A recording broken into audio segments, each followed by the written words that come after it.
Bismillahirrahmanirrahim. Assalamualaikum warahmatullahi wabarakatuh. Waalaikumsalam warahmatullahi wabarakatuh. Pertama-tama marilah kita panjatkan puji dan syukur kehadirat Allah Subhanahu wa taala, berkat rahmat dan karunia-Nya kita semua dapat berkumpul ya Ibu Bapak pada hari ini dalam keadaan sehat walafiat. Tak lupa salawat serta salam semoga tercurah limpahkan kepada Nabi kita Nabi Muhammad SAW. Pertama-tama saya ingin mengucapkan terima kasih kepada Ibu Bapak yang hadir, yang dapat hadir dalam kegiatan diseminasi pemahaman dan pengalaman penerapan budaya positif. Jadi di sini saya bukan menggurui ya, bukan merasa paling pintar juga. Kita di sini sama-sama belajar, sharing tentang penerapan budaya positif di sekolah. Next, Windri. Nah, sebelum ke materi budaya positif nih, kita pahami dulu apa tujuan pendidikan kita. Nah, di sini menurut Ki Hajar Dewantara,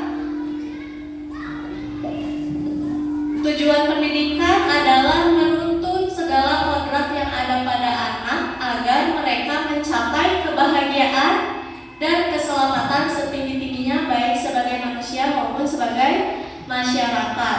Kemudian sekolah diibaratkan sebagai tanah tempat bercocok tanam, sehingga guru harus mengusahakan sekolah menjadi lingkungan yang menyenangkan, menjaga dan melindungi murid dari hal-hal yang tidak baik.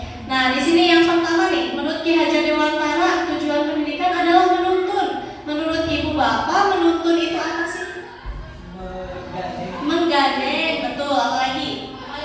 Membersamai, mengayomi, bisa ya. Jadi pendidikan itu, tujuan pendidikan itu menuntun ya, Bapak Ibu, bukan menuntut anak menjadi segala bisa, serba bisa kita tuntut untuk jadi, kamu harus jadi dokter, kamu harus jadi polisi. Tidak seperti itu, karena setiap anak sejatinya sudah memiliki kodratnya masing-masing ya. Jadi mungkin ada anak yang cita-citanya menjadi polisi ya, sudah kita tuntun mereka untuk menjadi polisi yang baik, yang sopan ya, seperti itu. Jadi tugas kita hanya menuntun, tidak bisa menuntut ya. Nah, selanjutnya sekolah diibaratkan sebagai tanah tempat bercocok tanam. Jadi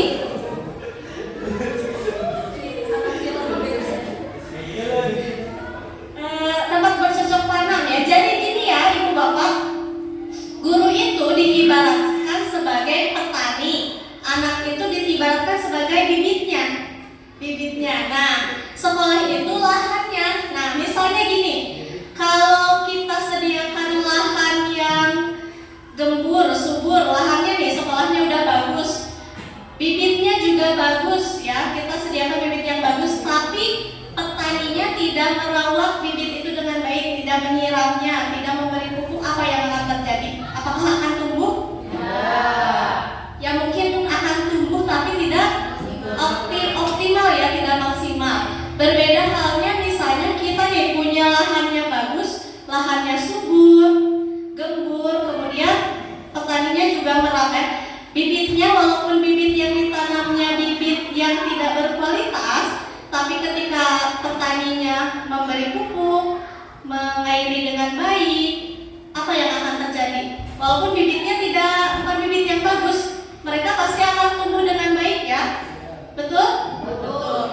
Nah, sekarang jadi tugas dan tanggung jawab kita adalah menciptakan lingkungan positif ya. Lingkungan positif melalui budaya positif di sekolah. Next week. Nah, apa sih budaya positif itu? Budaya positif yaitu nilai dan kebiasaan di sekolah yang berpihak pada murid agar mereka dapat berkembang menjadi pribadi yang kritis, penuh hormat, dan bertanggung jawab sesuai dengan profil pelajar Pancasila. Coba kira-kira di sekolah kita apakah sudah ada nilai dan kebiasaan yang mencerminkan budaya positif? Sudah ya, contohnya apa Pak Riki? Salat duha ya, betul. Kemudian 5S ya, senyum kebiasaan-kebiasaan itu kita tanamkan di anak sehingga tumbuh menjadi budaya positif dan diharapkan mereka dapat mencapai karakter yang kita harapkan sesuai profil pelajar Pancasila. Nah, dalam budaya positif ini kita ada 7 materi ya. Hari ini saya akan memaparkan 7 materi tentang budaya positif. Yang pertama, perubahan paradigma belajar. Yang kedua, tentang disiplin positif. Yang ketiga, kebutuhan dasar manusia. Yang keempat, 3 motivasi perilaku. Yang kelima, posisi kontrol guru. Yang keenam, keyakinan kelas. Dan yang terakhir, segitiga restitusi. Nah, sebenarnya materi ini kita di pendidikan guru penggerak itu mempelajarinya selama 2 minggu. Mempelajari ini selama 2 minggu ya, Bu Indri. Tapi di sini saya mencoba memaparkan selama 1 jam ya. Next. Nah, materi yang pertama, perubahan paradigma belajar. Nah, dalam menciptakan budaya positif, sekolah dapat menyediakan lingkungan yang positif, aman, dan nyaman agar semua siswa mampu berpikir, bertindak, dan mencipta dengan merdeka, mandiri, dan bertanggung jawab. Jadi, diharapkan dengan budaya positif ini, anak itu ke sekolah merasa aman, nyaman, tidak lagi takut sama guru gitu ya. Takut sekolah, takut dimarahin guru, tidak seperti itu. Kemudian paradigma belajar yang kedua tentang disiplin, sangat berkaitan dengan kontrol guru terhadap siswa. Nah, kita pasti meyakini ya, disiplin kita itu mampu mengontrol siswa agar disiplin. Next, please. Nah, ini ada permainan. Kita coba berdua-berdua ya. Berdua-berdua. Ya, berdua-berdua. Tentukan siapa yang jadi si A, siapa yang jadi si B. Coba, siapa yang mau jadi A? Yang B. Yang B sebelah sini ya. Nah, yang A coba genggam kepalan tangan. Bayangkan di dalam kepalan tangan ini ada barang yang sangat berharga. Bayangkan ya. Nah, si B tugasnya mempengaruhi memujuk agar si A ini bisa membuka ya.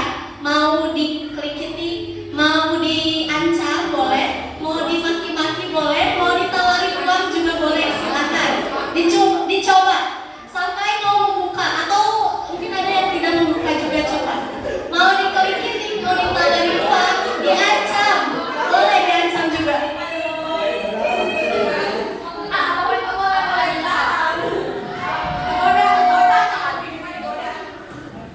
Diancam juga boleh. Sudah?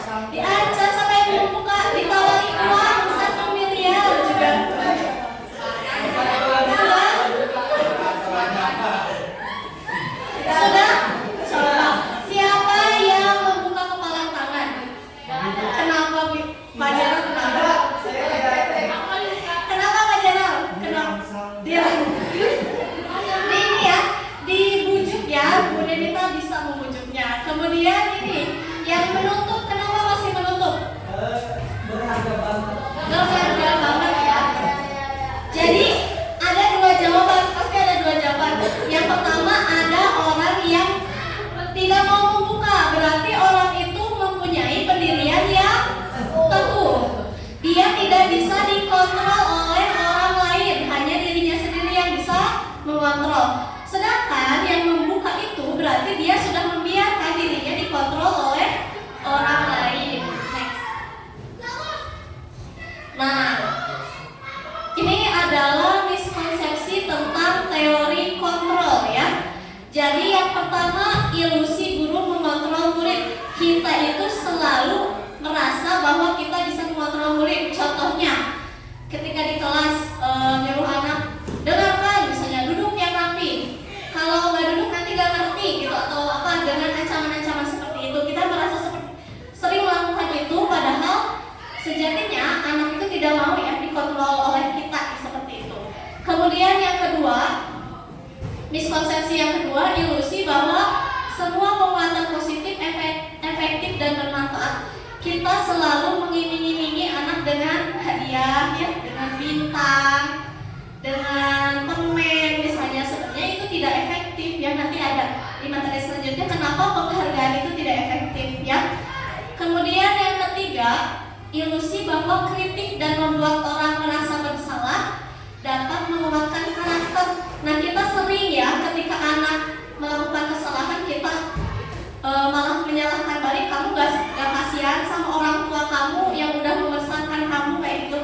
Dengan ucapan seperti itu anak semakin merasa gagal ya, bukan yang merasa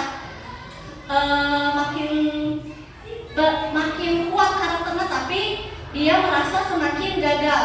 Kemudian yang keempat, ilusi bahwa orang dewasa memiliki hak untuk memaksa. Kita itu sebagai orang dewasa selalu beranggapan bahwa anak-anak bisa dikontrol oleh kita, pasti nurut. Misalnya ketika anak berkelahi kita suruh mereka maafan nih, udah cepat maafan, akhirnya mereka maafan padahal hati mereka konfliknya belum selesai ya. Konfliknya belum selesai karena kita merasa kita sebagai orang dewasa itu punya hak atas itu. Ini adalah miskonsepsi tentang makna mengkontrol. Selanjutnya, untuk menerapkan budaya positif diperlukan strategi, yaitu dengan penerapan disiplin. Menurut Bapak Ibu, apa sih disiplin itu apa sih? Kalau dengar kata disiplin, apa ya yang terbayangnya? Gina, kira-kira kalau disiplin apa yang terbayangnya? Kata disiplin itu tepat waktu katanya, terus taat, teratur, tentang peraturan ya. Kita itu sering mengartikan dia betul terpaksa katanya. Kita itu kalau dengar kata disiplin itu sudah negatif ya. Oh, ini tidak nyaman nih. Kita dipaksa untuk disiplin, harus taat, harus patuh. Nah, terus sekarang apakah disiplin di sekolah kita sudah efektif? Sudah efektif? Efektif karena ancaman mungkin ya. Nah, selanjutnya next. Sebenarnya makna disiplin yang sesungguhnya itu bukan negatif ya. Ini adalah arti kata disiplin. Disiplin itu berasal dari kata disiplina yang artinya belajar. Disiplin mengacu pada disiplin diri yang memiliki tanggung jawab terhadap apa yang dilakukan berdasarkan nilai-nilai yang diyakini. Lalu di sini disiplin positif merupakan salah satu cara penerapan disiplin yang bertujuan untuk menumbuhkan kesadaran serta memberdayakan peserta didik tanpa imbalan penghargaan, ancaman, atau hukuman. Jadi disiplin ini diharapkan tumbuh dengan sendirinya dalam pribadi murid ya. Jadi tanpa adanya dia melakukan disiplin karena takut dihukum, tanpa ada itu ya. Karena pengen dapat penghargaan, pengen dapat nilai, pengen dapat bintang, jadi tidak seperti itu. Nah, sebagai pendidik, tujuan kita adalah menciptakan peserta didik yang memiliki disiplin diri, sehingga mereka berperilaku mengacu kepada nilai-nilai kebajikan universal dan memiliki motivasi intrinsik dalam perubahan perilaku ke arah yang lebih baik. Nah, nilai-nilai kebajikan ini nilai yang dijadikan payung kita untuk berperilaku. Contohnya nih, ketika Bapak Ibu pakai helm di jalan, tujuannya untuk apa sih? Melindungi kepala, berarti untuk keselamatan ya. Tapi mungkin ada orang yang memakai helm karena takut ditilang. Nah, itu adalah motivasi eksternal ya. Motivasinya karena takut dihukum. Sebaiknya anak melakukan sesuatu itu, melakukan kedisiplinan karena mereka menyadari akan nilai-nilai kebajikan itu. Misalnya pakai helm biar selamat, bukan biar nggak ditilang gitu ya. Terus cuci tangan biar sehat gitu ya, bukan dari disuruh guru. Jadi diharapkan muncul motivasi intrinsik karena kita harus berperilaku sesuai dengan nilai-nilai kebajikan. Next. Nah, nilai kebajikan itu apa sih? Nilai kebajikan itu nilai yang disepakati bersama, lepas dari suku, bangsa, agama, bahasa maupun latar belakang. Nah, nilai kebajikan yang kita cita-citakan untuk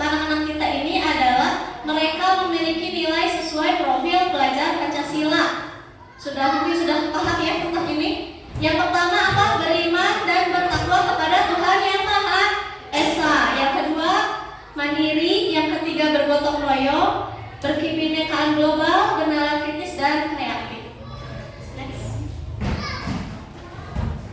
Nah, selanjutnya, materi selanjutnya tentang kebutuhan dasar manusia.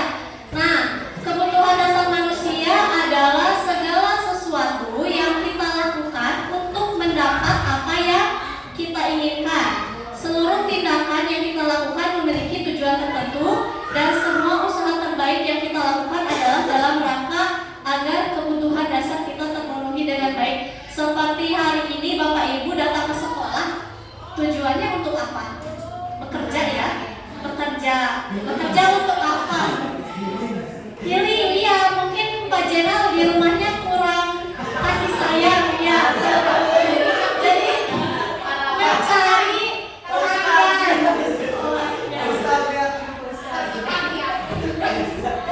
Nah itu ya, jadi semua perilaku kita itu ada tujuannya ya. Kita makan untuk apa? Yang kenyang katanya. Kita kerja untuk dia dapat uang. Pokoknya semua tindakan kita ada tujuannya. Next nih. Nah ini manusia itu memiliki 5 kebutuhan dasar. Kalau salah satunya tidak dipenuhi, pasti manusia itu akan mencoba untuk memenuhinya bagaimanapun caranya. Ketika cara yang positif tidak bisa, mereka pasti melakukannya dengan cara negatif ya. Makanya ada perilaku-perilaku menyimpang, tindakan-tindakan kriminal. Yang pertama, kebutuhan bertahan hidup. Ini ada kebutuhan fisiologis seperti makan, pakaian, tempat tinggal ya. Kemudian kebutuhan keamanan dan kebutuhan kesehatan. Yang kedua, kebutuhan kasih sayang dan rasa diterima ya. Jadi kita itu pasti ingin diterima, dipedulikan, terus ingin menjadi bagian dalam kelompok. Yang ketiga, kebutuhan penguasaan. Ini berkaitan dengan harga diri, keinginan untuk dianggap, memimpin, berprestasi, diakui dan didengar. Yang keempat adalah kebebasan. Contohnya kita bebas memilih pilihan, mencoba hal baru, mengendalikan arah dirinya dan mandiri ya.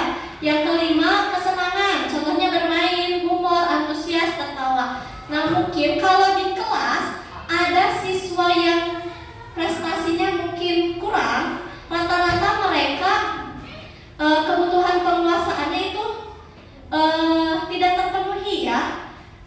Jadi mereka biasanya di sekolah itu mengatur teman, terus malah ada yang membuli secara fisik karena ingin dianggap, merasa ingin dianggap seperti itu. Next, di sini ada kasus ya, coba dibaca. Kasusnya di sini saya coba bacakan ya. Ibu Indri, guru kelas 5 SD Baros, sedang bingung menghadapi ulah salah satu murid di kelas bernama Agas. Sudah kenal ya dengan Agas? Beberapa anak telah datang dan mengeluhkan Agas seringkali meminta bekal makan siang mereka dengan paksa ya. Agas sering minta bekal makan mereka dengan paksa. Jika Anda menghadapi situasi seperti Ibu Indri, apa yang akan Anda lakukan? Kira-kira apa yang akan Anda lakukan? Dan kira-kira menurut Ibu Bapak, kebutuhan dasar Agas yang mana sih yang tidak terpenuhi? Coba. Penguasaan. Kenapa Pak Jenal penguasaan? Apa sih coba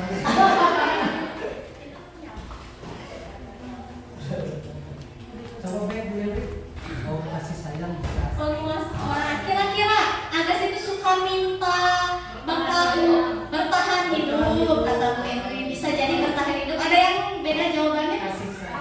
Kasih sayang. Kenapa alasannya kasih sayang? Kurang dipedulikan. Bisa jadi ya. Coba next ke. Nah, kita analisis ya. Next aja.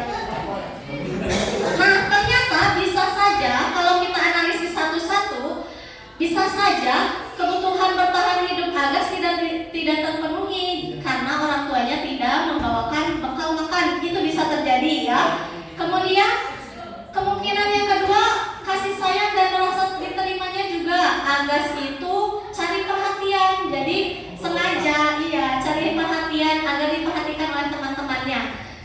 Kemudian yang ketiga, penguasaan. Betul kata Pak Jenal, berarti Agas itu dia ingin merasa hebat gitu ya di kelasnya, biar teman-temannya merasa takut gitu dan menurutinya. Yang keempat, kebebasan nih. Si Agas itu merasa bosan karena orang tuanya masih bekal makannya itu saja. Dia ingin pilihan yang lain. Nah, kebutuhan dasar kebebasannya tidak terpenuhi. Kemudian kesenangan, dia hanya iseng. Ternyata dia hanya iseng karena dia senang melihat temannya kesal. Jadi dengan seperti ini, ketika kita melihat anak kita bersalah di kelas, bisa melakukan suatu tindakan, kita bisa analisis dulu ya kebutuhan dasar apa yang tidak mereka penuhi, kemudian kita coba penuhi di sekolah.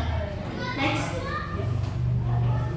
Nah, di sini Diane Gosen menyatakan ada 3 motivasi perilaku manusia. Jadi motivasi itu adalah tindakan ya yang kita lakukan. Di sini ada 3 motivasi. Yang pertama, untuk menghindari ketidaknyamanan atau hukuman. Ini masuknya motivasi eksternal ya, karena dorongan dari luar, takut dihukum. Yang kedua, untuk mendapatkan imbalan atau penghargaan dari orang lain. Ini juga motivasi eksternal ya, karena kontrol dari orang lain. Yang ketiga, ini yang kita harapkan ada di diri kita dan di anak-anak kita, untuk menjadi orang yang mereka inginkan dan menghargai diri sendiri dengan nilai-nilai yang mereka percaya. Nah, ini adalah motivasi intrinsik atau motivasi internal dan merupakan tujuan dari disiplin positif. Nah, contohnya nih, ketika kepala sekolah menyuruh kita mengikuti pelatihan atau BIMTEK nih, kira-kira Bapak Ibu ikut kenapa? Karena takut dimarahin, bisa jadi ya? Ya, karena SPBD betul, karena ingin mendapatkan transport. Berarti ini maksudnya masih ini ya, motivasi eksternal, karena ingin dihargai, dapat uang kayak gitu. Nah, sebaiknya apa? Kita ikut seminar BIMTEK itu sebaiknya muncul dari diri kita ya, karena kita membutuhkan ilmu, ingin mengembangkan diri kita gitu. Nah, itu yang kita harapkan ya. SKPD juga muncul dari dalam diri sendiri. Ya, curhat. Nah, tadi saya mengatakan bahwa penghargaan, kita memberikan penghargaan itu sebenarnya kita sedang menghukum anak ya. Di sini bisa dibaca, saat kita berulang kali menjanjikan hadiah kepada anak-anak agar berperilaku bertanggung jawab, atau kepada seorang murid agar mempelajari sesuatu yang baru, anak berasumsi mereka tidak dapat melakukannya atau mereka tidak dapat memilih untuk melakukannya. Jadi dengan penghargaan ini anak cenderung nantinya tuh Bu dapat hadiah nggak gitu, kayak ke depan ayo kerjakan ke depan, Bu dapat bintang nggak, jadi pamrih ya, betul. Next. Nah, dihukum oleh penghargaan. Jadi sebenarnya penghargaan itu tidak berpengaruh ya, berpengaruh jangka pendek dan jangka panjang, malah mematikan motivasi. Tadi contohnya ketika dia tidak dikasih bintang atau tidak dikasih hadiah, walaupun dia bisa, dia ya tidak mau mengerjakan gitu karena terbiasa diberikan hadiah. Kemudian penghargaan tidak efektif, membuat merasa kecewa. Contohnya ketika si anak itu sudah berusaha mengerjakan sesuatu, tapi kenyataannya temannya yang lebih unggul, pasti kan kecewa ya.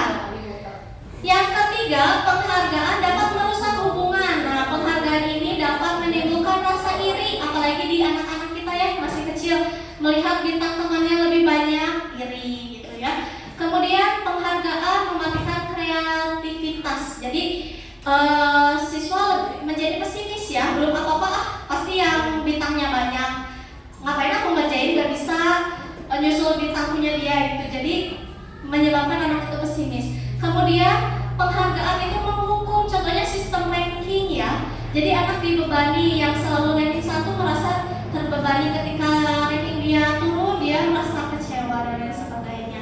Jadi diharapkan kita mulai sekarang, saya juga merasa ini ya, tersentil oleh pendapat ini. Saya langsung mencabut bintang kelas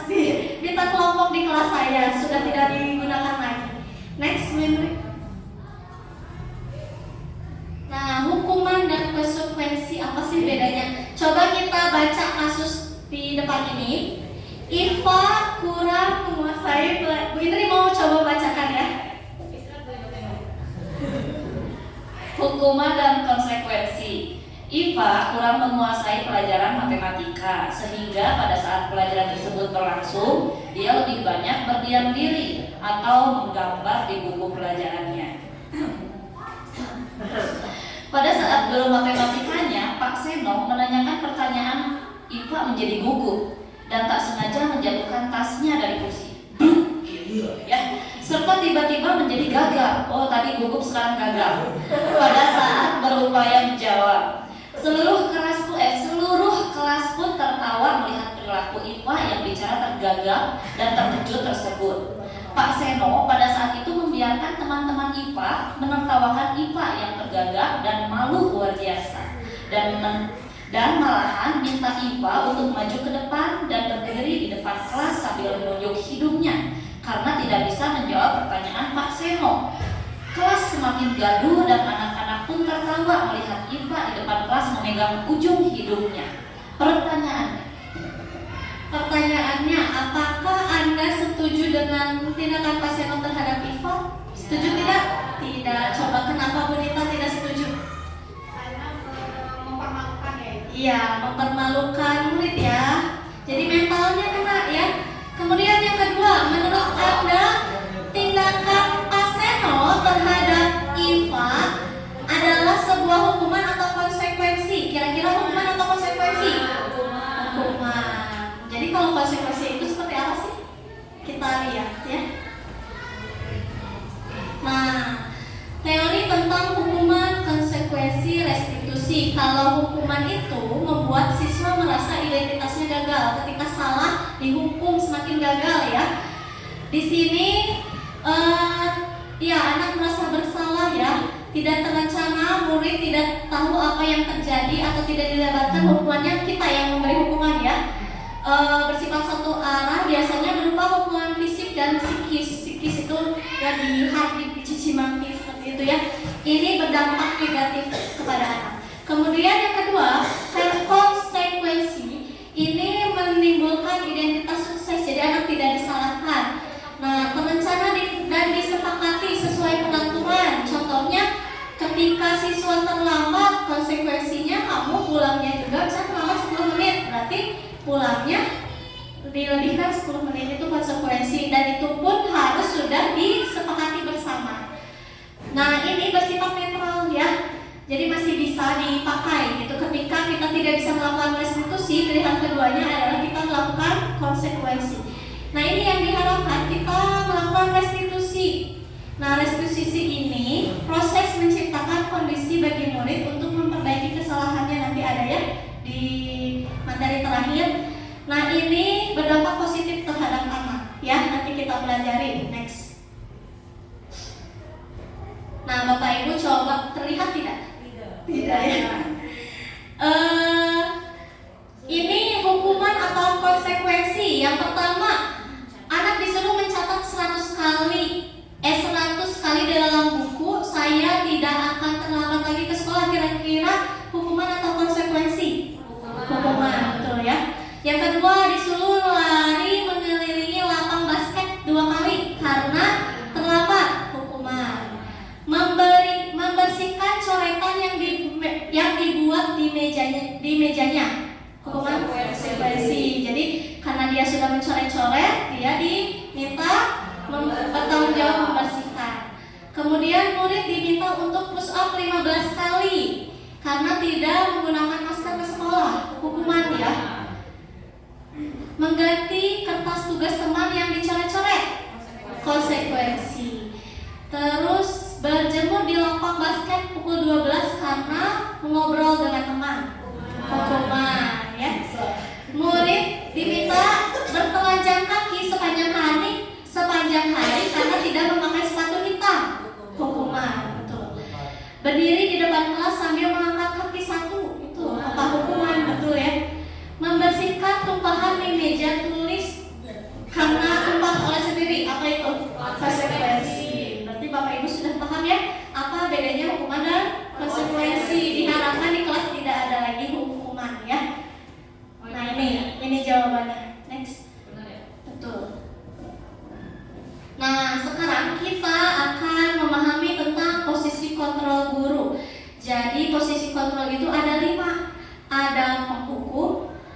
membuat rasa bersalah sebagai teman, sebagai pemantau dan manajer. Kira-kira nih sebelum lihat materinya Bapak Ibu ada di posisi mana sih?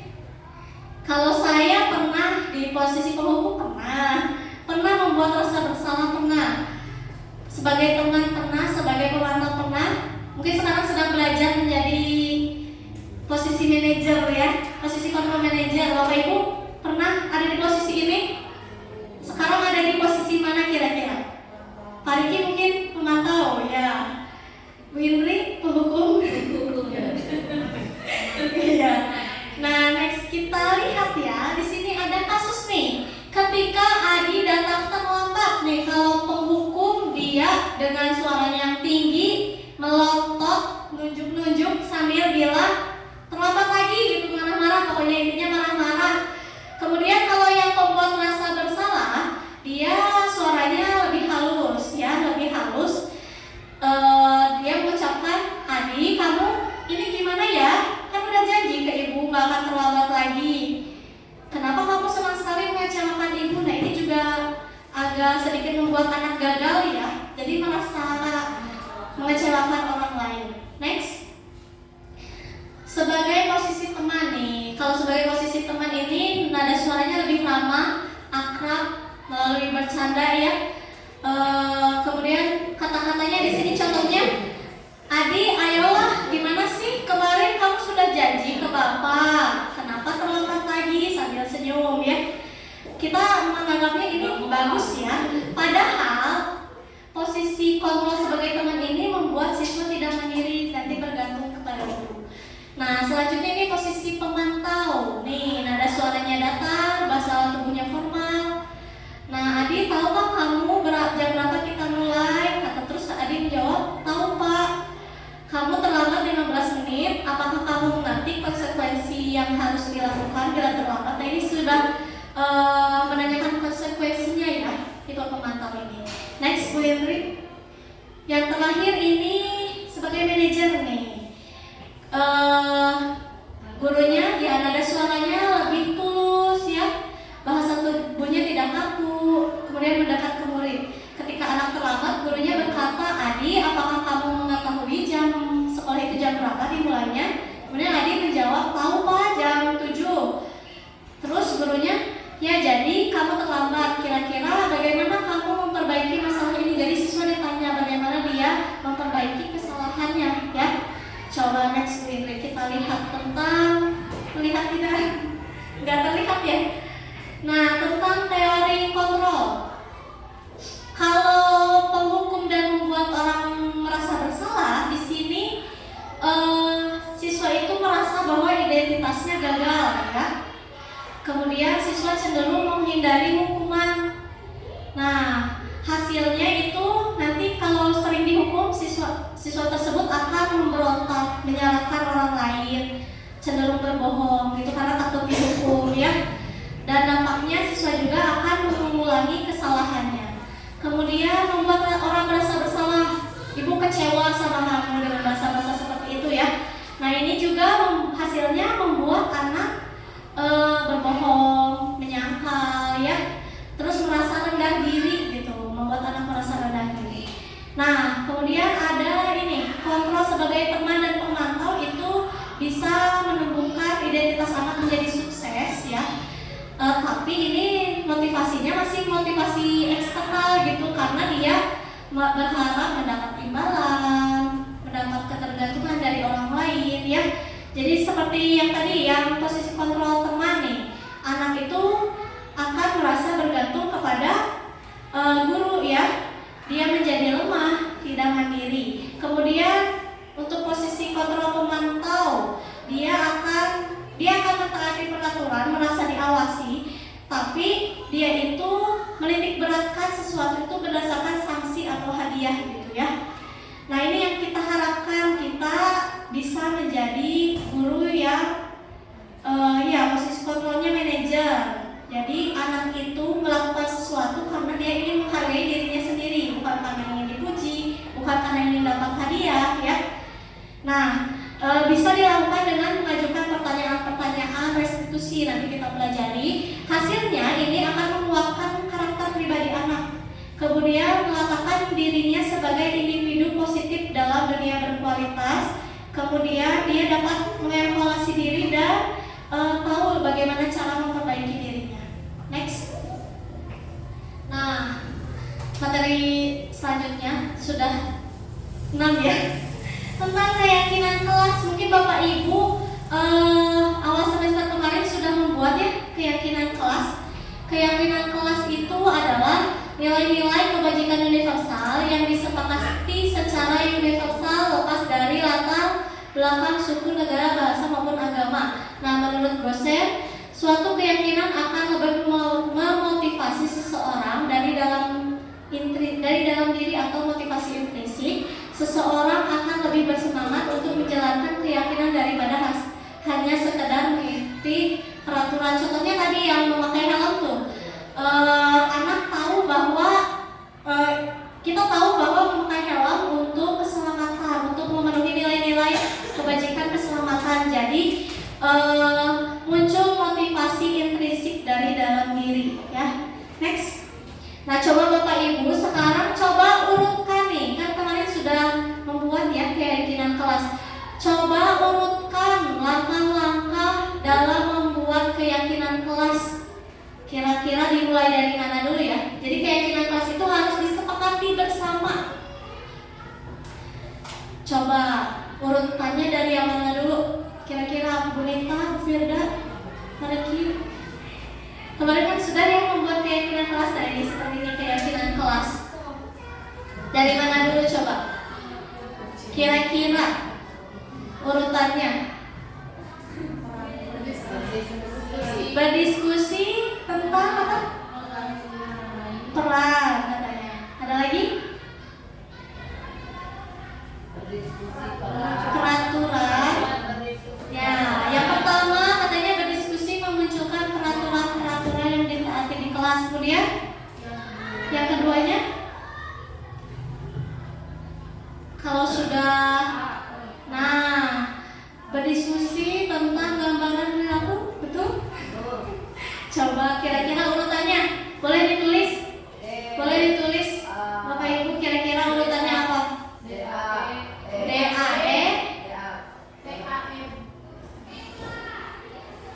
DAE, lalu apa? Atau Bu Indri mungkin terjadi, Bu Indri masih ada.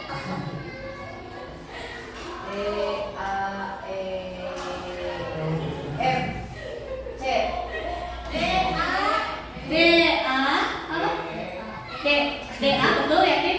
DA akademi. Nah kita lihat jawabannya ya. Jadi yang pertama dalam membuat keyakinan kelas, kita munculkan peraturan-peraturan dulu yang ditaati di kelas. Kemarin saya sudah mencoba membuatnya di kelas, membuat lagi. Jadi saya coba ajukan pertanyaan ke anak-anak, kira-kira peraturan di kelas itu apa saja sih? Misalnya, Ibu tidak boleh datang terlambat, tidak boleh ngobrol, tidak boleh buang sampah, tidak boleh lain-lain sebagainya. Nah, setelah kita bisa menyuruh anak menuliskan di sticky note, tempelkan di depan. Kemudian setelah itu kita mengubah peraturan-peraturan tersebut menjadi kalimat yang positif. Tadi kan tidak boleh buang sampah, kita ubah ke kalimat positif bareng-bareng dengan anak ya. Jadi diubah menjadi buanglah sampah pada tempatnya. Misalnya tidak boleh datang terlambat, kita ubah jadi kalimat positifnya apa? Datang tepat waktu. Nah, itu bersama-sama dengan anak ya. Kemudian setelah itu kita menyaringkan peraturan menjadi nilai-nilai kebajikan di kelas. Contohnya tadi datang tepat waktu, berarti nilai kebajikannya apa? Disiplin. Ya, kita bisa menayangkan dulu nilai-nilai kebajikan itu apa saja sih? Nanti anak mencocokkan nih. Ketika misalnya menghargai teman, berarti itu nilai kebajikannya hormat seperti itu, atau santun, patuh. Nah, setelah disaringkan nilai-nilai kebajikannya, kemudian kita berdiskusi mengenai gambaran perilaku yang mencerminkan keyakinan kelas yang sudah dibentuk itu. Kita tanya anak contoh perilakunya apa. Kemudian setelah itu kita berdiskusi tentang peran nih. Yang datang tepat waktu ini tugasnya apa? Tugas guru atau siswa? Semua, berarti guru dan murid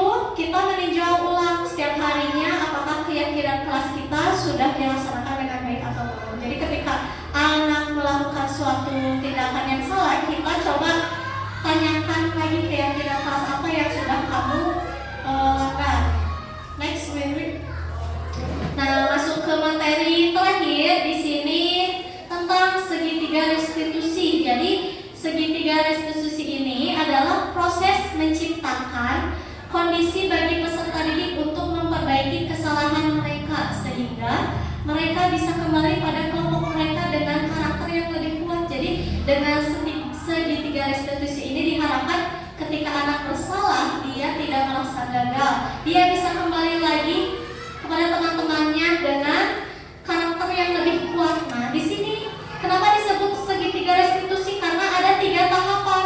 Yang pertama, ketika anak bersalah kita harus menstabilkan identitas.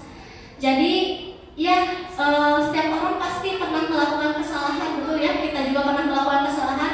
Ucapkan itu kepada anak. Gak apa-apa, setiap orang pasti pernah salah. Ibu juga sama pernah melakukan kesalahan.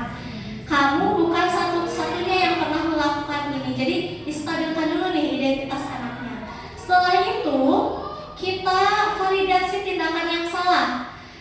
Nah, kenapa kamu melakukan itu? Kamu pasti punya alasan. Kita tanya alasannya apa.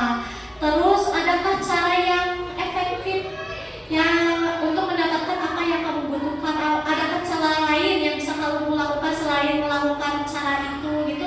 Kita tanya dari hati ke hati ya. Selanjutnya setelah selesai itu kita tanyakan keyakinannya. Jadi keyakinan kelas apa yang telah kita sepakati.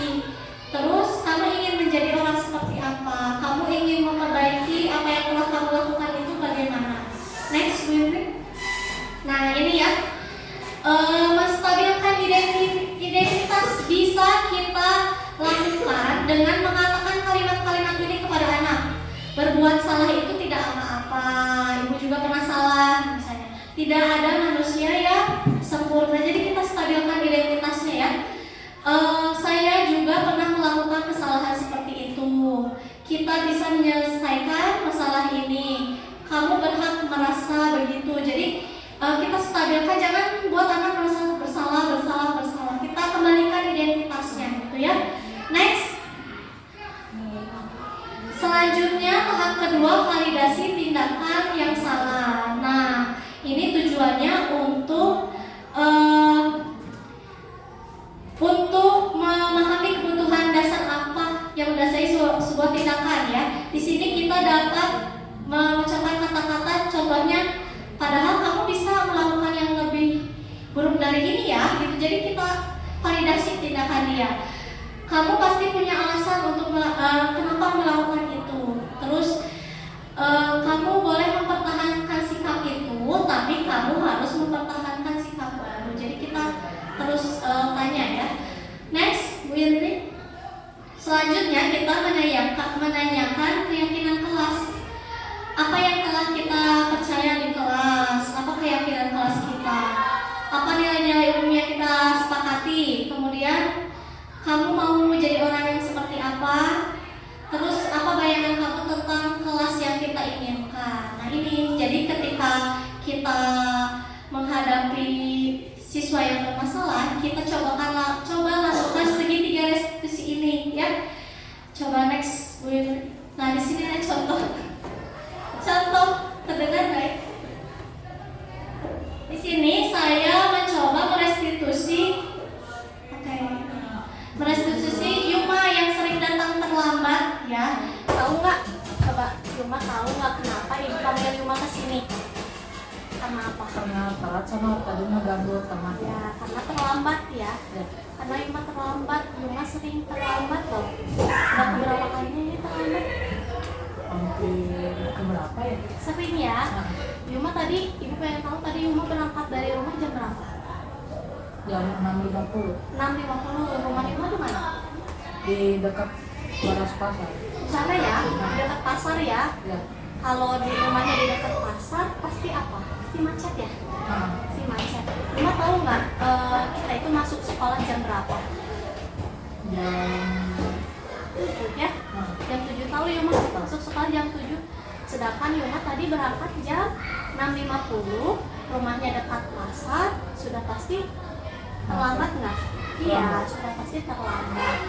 Nah, setiap manusia itu pasti punya kesalahan ya. Ibu juga dulu pernah terlambat kayak Yuma waktu sekolah pernah terlambat. itu manusiawi ya. Ya. Ibu tidak menyalahkan Yuma, tidak mencari siapa yang salah, siapa yang benar. Nah sekarang kita cari solusi bersama-sama nih, supaya Yuma tidak terlambat lagi ya. Ya. Coba Ibu ingin tahu alasannya kenapa Yuma bisa datangnya terlambat, bisa berangkatnya terlambat, malamnya ngapain? Tidur mah normal jam 10 atau jam 9. 10 atau 9, tidurnya lama.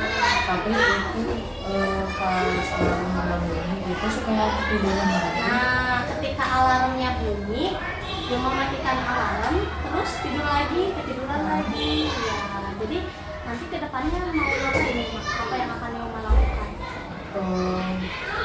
Kalau udah dengar alarm langsung mati, langsung cuci muka. Nah, betul. Ketika dengar alarm, nanti ke depannya Yuma akan matikan alarm, terus langsung cuci muka. Supaya apa? Supaya itu jangan ngantuk lagi. Iya. Kira-kira dengan datang terlambat itu, Yuma sudah melanggar keyakinan kelas kita apa? Datang Terlambat ya, Terlambat. datang terlambat, disiplin terhadap waktu. Nah, berarti kedepannya apa yang akan Yuma lakukan? Akan datang lebih Nah, akan datang lebih awal ya, karena rumah Yuma jauh dekat pasar ya. Nah, jadi kedepannya Ibu doakan semoga Yuma lebih baik lagi, tidak terlambat ya, tidak kesiangan ya. Jadi bangunnya juga lebih awal. Terima kasih ya Yuma.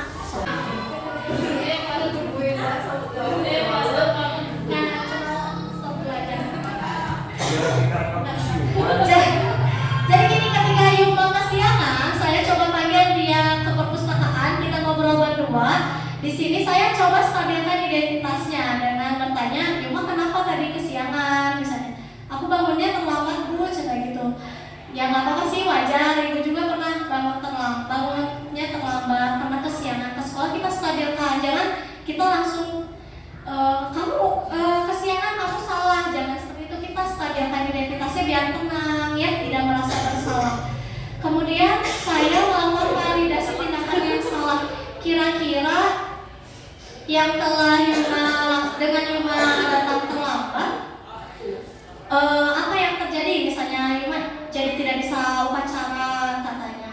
Terus di akhir saya menanyakan keyakinan kelas yang telah kita buat. Jadi Yuma dengan kamu datang terlambat berarti Yuma sudah mengabaikan keyakinan kelas yang mana? Yang ini Bu katanya disiplin, tidak datang tepat waktu. Nah kemudian saya tanyakan nanti untuk memperbaiki ini apa yang akan Yuma lakukan ke depannya? Nanti saya mau pasang alarm katanya seperti itu, mau pasang alarm Ibu, terus tidurnya nggak akan kemalaman gitu. Jadi kita coba mereka untuk memperbaiki kesalahan mereka ya, apalagi anak-anak itu dalam proses belajar, jangan kita diancam hukum gitu ya. Kita tuntun mereka menjadi manusia yang berkualitas. Next dulu. Bapak Ibu barangkali ada yang ingin bertanya, boleh Bu Rita ya bertanya. Iya, terima kasih sebelumnya.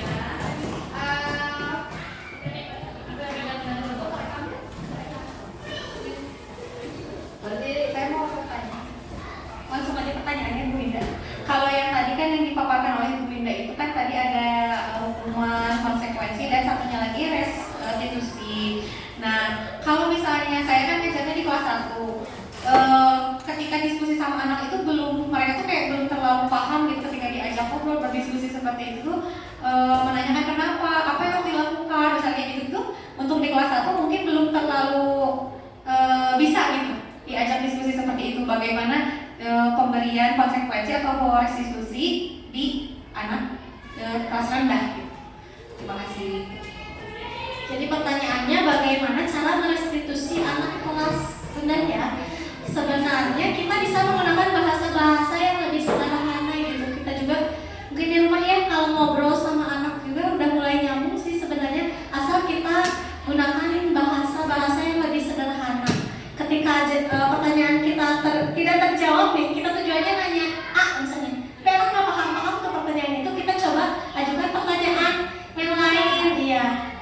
Coba gali dengan pertanyaan yang lain. Mungkin ada yang ingin menambahkan? Winry?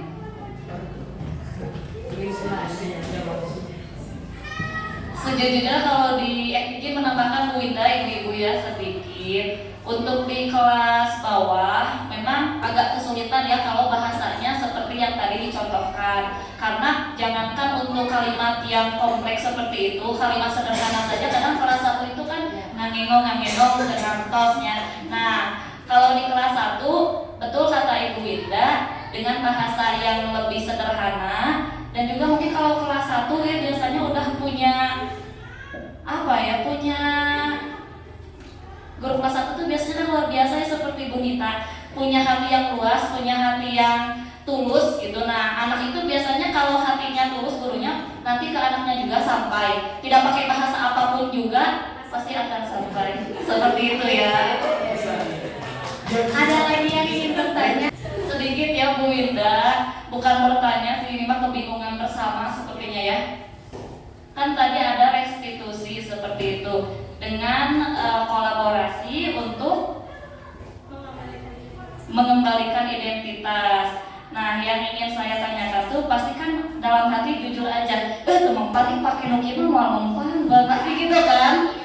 Mau mempan apalagi generasi Z gitu ya. Nah, yang ingin saya tanyakan biasanya udah beberapa kali direstitusi, udah beberapa kali diberikan konsekuensi. Nah, bagaimana gitu Bu Winda? Jujur saya mah bingung, terus restitusi jadi liar. Bagaimana Mbak Bu Winda? Kemarin kan sudah mencoba ya menerapkan restitusi beberapa kali kepada anak yang terlambat, kemudian kepada anak yang mengganggu teman di kelas. Mereka ketika kembali ke kelas sebenarnya kayak nggak jadi malu ya, jadi lebih pede aja gitu, tapi tidak mengulangi yang mereka lakukan. Tapi ketika anak itu sudah direstitusi beberapa kali tidak mempan, kita coba kembali analisis kebutuhan dasar apa sih yang belum terpenuhi. Kita terus-terusan merestitusi tapi kita tidak paham kebutuhan dasar apa yang tidak terpenuhi. Barangkali memang anak itu yang tadi ya, kebutuhan kasih sayangnya kurang, jadi dia cari perhatian terus di sekolah gitu. Jadi kita coba, mungkin bisa dilakukan dengan cara mencoba menganalisis kebutuhan dasar apa yang mereka butuhkan, kemudian kita coba penuhinya di kelas ya. Misalnya anak yang kurang perhatian itu ya kita coba lebih diberi perhatian lah ya, lebih dilibatkan. Selama ini kita kalau anak yang nakal itu ya kita anggapnya anak itu nakal gitu, padahal sebenarnya yaitu kurang perhatian. Sudah kita cap nakal, kita marahi, semakin gagal dia semakin merasa gagal gitu. Mungkin itu jawaban dari saya. Barangkali ada yang ingin menambahkan, Pak Jena, mau nggak? Boleh. Kamu juga ada yang snack emang kau. Kalau misalnya kita sudah tahu ada kebutuhan dasarnya yang misalnya tidak terpenuhi, dan itu tuh dari keluarga, misalnya dari background keluarganya memang seperti itu, apa yang harus dilakukan dan bagaimana sih cara misalnya memanggil orang tua gitu ya? Karena saya belum terlalu nggak terlalu sering gitu ya manggil orang tua ke sekolah tuh nggak sering, terus kayak takutnya masih agak canggung gitu. Gimana menurut ibu-ibu yang sudah berpengalaman? Bu Novi barangkali. Kalau saya sih ya, kebutuhan dasarnya misalnya yang tidak dipenuhi adalah kebutuhan dasar di keluarganya, misalnya tadi kasih sayang seperti itu. Sebenarnya bisa kita lengkapi di sekolah gitu. Misalnya kita coba panggil orang tuanya, ngobrol, tapi mungkin orang tuanya tetap tidak ada waktu. Ya sudah, berarti kita harus punya perhatian lebih gitu kepada anak-anak kita. Kita coba tambahkan perhatian kepada dia, apa yang kurang pada dia kita berikan gitu. Kita coba dulu di sekolah, apakah itu efektif, kita coba dulu. Kalau efektif, oh berarti ya bagus gitu. Kalau misalnya masih saja kayak gitu ya kita coba ngobrol dengan orang tuanya, kita coba ajak orang tuanya bekerja sama gitu untuk memenuhi kebutuhan dasar tersebut. Ada yang mau mengenalkan dari Bu Novi?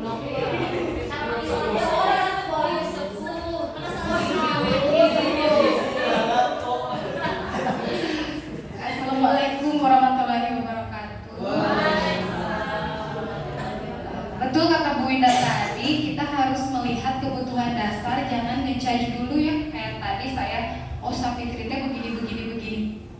setelah ke rumahnya ternyata Bu Sapitri itu gak bisa sekolah itu karena menjaga adiknya yang sebesar L ya 5 tahunan ternyata belum jalan gitu. Jadi ngesot Bu, kan power banget. Mamanya itu jam 4 subuh sudah kerja ya. Jadi gak tahu tuh anaknya sekolah apa tidak, kan gak kepantau gitu. Jadinya Sapitri itu menjaga adiknya itu 5 tahun kayaknya masih di pempas tadi juga, dan ngomong pun menyapa gitu, speech delay tapi kayaknya bisa.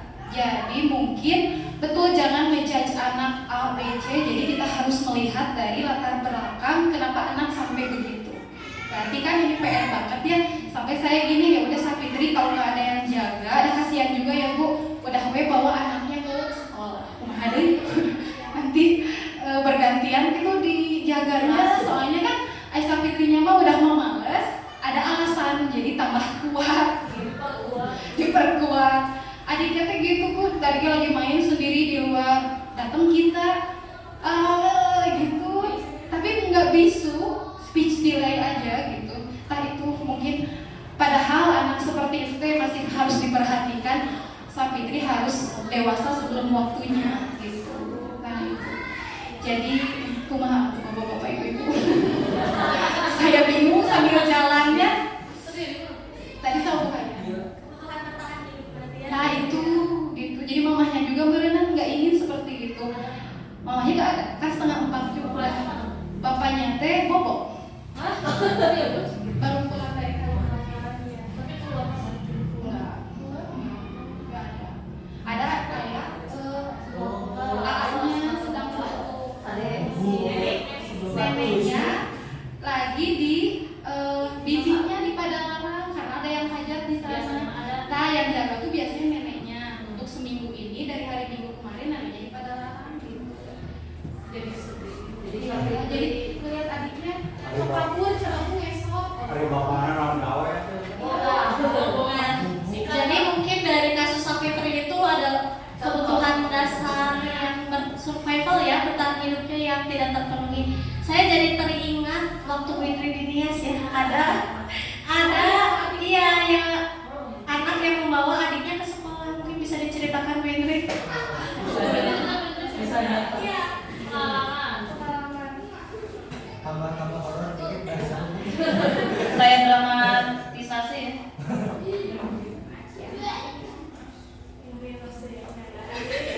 Langsung aja dicek ya. Anak yang menggendong ayah maunya.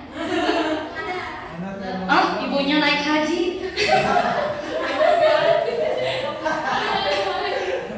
Ibu digendong ayah.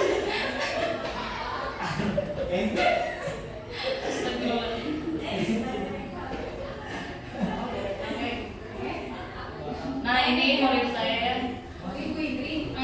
Ada yang beli. Ya udah nggak apa-apa ya Bu Indri, Sapitri bawa adik ke sini ya. Mungkin ini juga Nanti dia mau sama Bu Indri. diasuh sama Pak Jena. Bu Indri.